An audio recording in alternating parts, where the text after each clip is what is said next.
Welcome to reVyven, where environmental ideas come to life. On this podcast, we typically feature a guest to share with us how they have created a viable solution to an environmental problem. But this piece today is a bit different.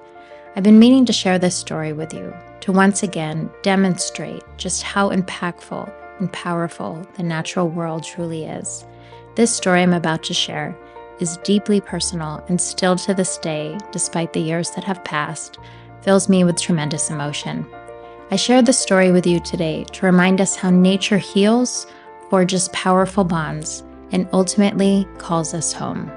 It is my deep hope that you enjoy this piece I'm about to share about my dear friend Anne. As always, thanks for listening. I met Anne many years ago at a clubhouse of sorts for expats living in Basel, Switzerland. We were all swimming in a sea of the unknown, looking for a life raft to cling to that would bring us a sense of familiarity and home. Anne floated by. She was friendly, open, and above all, an instant friend that was determined to help me make Basel my new home. She succeeded without ever knowing it. We instantly connected, not because I was special, but because that was her gift. Anne connected with everyone she met, creating a sense of community with 1 or 100. She had a heart that welcomed everybody, regardless of age, gender, orientation, or ethnicity. She saw you for who you were, and she met you right there. I still love her for that, and I've often tried to emulate that sense of acceptance with others in my own life. Through the years, our friendship deepened over long hikes, exploration, overnight stays in gorgeous Swiss huts, and general life happenings. She was one of the special few, a solid soul, generous and true, a rare gem in a wild world. A few years ago, we were hiking to a remote area of the Alps, a location so stunningly beautiful it often left us speechless. We were deep into a climb, the sweat was accumulating, and our heart rates were elevated when Anne stopped abruptly. Her tone became serious as she looked up at me. "I always get a little sad when I come here," she said. I knew this was one of the most sacred places in the world to her, so her words came as a surprise. "Why?" I asked. She proceeded. "What if this is the last time I get to come here?" What did she mean? How did she know? I remained silent as she continued. "I need to be here," she uttered with absolute certainty. "What do you mean, Anne?" Wondering if she was about to tell me more. "If something should happen to me, I want my ashes to be here," she said, without wavering. I stopped in my tracks. My response surprised me for how instantaneously my words crept out. "I promise you, if I have to carry you here by myself, you will be here." She smiled, knowing our words were consecrated and would indeed be honored should the time ever come.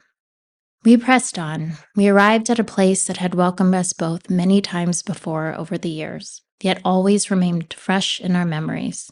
The views from that remote mountain inn never grew old. The familiar face of the cheesemaker, the cows that grazed in the high alpine meadows, the pigs whose job it was to eat the scraps left behind by those not quite hungry enough, were all waiting for us. The beds that rested weary bodies for decades, and the quaint rooms void of luxury but perfect for escape. We fell into an ease on that Alp that didn't exist elsewhere. The lull of quiet hushed us into a tranquil calm. We came to revel in the silence and marvel at the views. We embraced that weekend with full hearts, and whenever I was with Anne, the sun never refused to shine. Quite literally. I'd worry about impending rain in the forecast, but with Anne, if it did rain, it was always at the most opportune moments. Once we would arrive at a hut while stopping for lunch or during the night hours where we were in the crux of shelter and warmth. That weekend, we rose early to take in the sun and make the most of the glorious days. We watched the cows come in for their milking by gentle hands and cheese being made in massive copper pots with experience and wisdom. Tradition was one of the reasons we both came to adore that alpine location. Together, we felt as though we'd stepped back into a simpler time, which was always a welcome reprieve from the modern world. We retreated outdoors for late-night walks that allowed us to witness an almost still darkness that blanketed the earth, as stars were just visible in the distance. We toasted a weekend that seemed too good to be true. I cried out of sheer awe as we sat far too close to the helicopter making a routine delivery. Provisions such as trash and everything required by the hut to run efficiently had to be delivered and removed by helicopter. We took turns weeping that weekend. At one point, it would be Anne, overwhelmed by the landscape that stretched out before her. Then it was my turn, overcome with gratitude for such an experience and such a genuine friend. We toggled back and forth, ripe with emotion. Nature always had a way of leveling us. We left that sacred place after 3 days, feeling full in a way that only the mountains can render. Our bodies were tired, but our souls were content. How often can one say that in this life? A humble sense of peace infused us both. We clutched onto that feeling, hoping it would remain with us as we returned to our routine lives and the unknown. The next time I would see Anne, her days had been less than kind. Anne had returned to the States years prior, now sought peace in the tranquility of the Swiss mountains, after discovering that her annoying hearing loss was nothing relating to her hearing at all, but rather a brain tumor.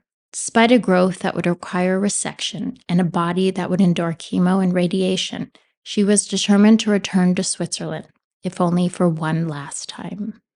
With tenacity and a level of perseverance I may never fully grasp, she led a hiking tour in September of 2019. She battled jet lag, relentless fatigue, brain fog, and the uncertainty as to where her life was headed. With those major issues plaguing her, she managed that trip with grace. The planning and the execution of the weeks freed her temporarily from the reality of what may indeed come. I had no idea that would be my last time in Anne's presence, a presence I had become accustomed to, despite the fact that she had lived thousands of miles away from me for a number of years. Over the years, Anne had become a pillar of strength, at times a mother figure, other times a close friend. Sometimes she offered wisdom and advice I longed to hear. Other times she'd simply congratulate me on being a mom, one of, what she often said, was the hardest jobs in the world. As I aged, I found myself longing to fill my life with powerful and ambitious women.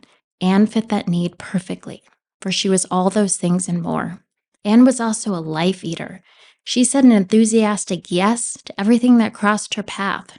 Roller coaster? Yes. Trip to the Galapagos? Yes. Hiking in the Alps? Absolutely. It was as if she somehow knew her time on this earth was shorter than she had planned, and therefore she made it her mission to absorb every experience fully.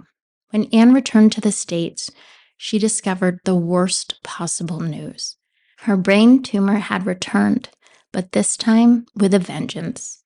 What she had hoped was merely necrotic tissue from radiation turned out to be stage 4 glioblastoma. This news crushed her in the circle of steadfast people around her. I wasn't privy to Anne's unraveling, but I can only imagine what it entailed. I watched my own father succumb to the ravages of cancer, the brutal and the downright insidious disease that took him from an able-bodied man to a lifeless human, praying for death to wash it all away. Anne was optimistic, however. She was certain she would be an outlier, one of the few who beat the cancer, to make a full recovery and place cancer in her past, something she would remember but triumphantly overcame. She did indeed move past the disease, but not before it would remove her from this world. Anne was a genius. She had a way of surrounding herself with the most dedicated and genuine people, the very women and the occasional man who would enrapture her with love, provide foot rubs, embark on medicinal marijuana runs, and endless laughter. They were tireless in their efforts, and they taught me what it meant to show up for those you love. They knew her fate was closing in, even though Anne would not surrender. Anne, though optimistic, was a realist. She quickly got her affairs in order. On one occasion, as we spoke over the phone, she specifically laid out where she wanted her ashes spread. She was exact with her locations. I knew her desires, and fulfilling that promise would be one of the greatest privileges of my life. I made mental note that night, hanging up and wishing that I wouldn't need to see her request for years to come. I would receive phone calls or texts from Anne's dear friend, kindly letting me know how she was doing. One message said, "Though Anne is not yet actively dying, it's getting close." Anne wasn't finished actively living, and I was certain she would depart on her own terms. She was pretty awesome like that. On a cold, dark January day, when the sun hid behind steel-colored clouds, the message came. Anne had crossed over into her new life. A life I was certain was free of cancer and filled with everything she cherished. The mountains were waiting for her, as were the jagged cliffs of the Oregon coast, a strong glass of whiskey, and a competitive game of pickleball. Anne never wanted a funeral. Rather, friends and family gathered at her home, the official meeting place, to read poetry, to reflect on the life she lived, and how she left her imprint on them all. Each person present and those piped in via Zoom were all touched by Anne in a very special way. A vast gathering of eclectic people that loved and respected one woman who lived a remarkable life were all present to honor her. That was moving, and it didn't prepare me for the official goodbye that she had requested in her favorite alpine location. During the summer of 2022, 8 of Anne's friends gathered to make the trek up to a remote and sacred area of the Alps to spread her ashes. An uphill hike consisting of steady mileage, steep inclines, and sketchy descents. Regardless of its position, that isolated Alp was Anne's requested resting place, and she would be laid to rest there. We all made certain of that. What struck me the most about the 3 days we spent commemorating the life of our dear friend was the absolute ease of it all. 8 women gathered, laughed and cried, were honest in such a refreshing way, and all the while holding space for not only Anne, but for every individual on that journey.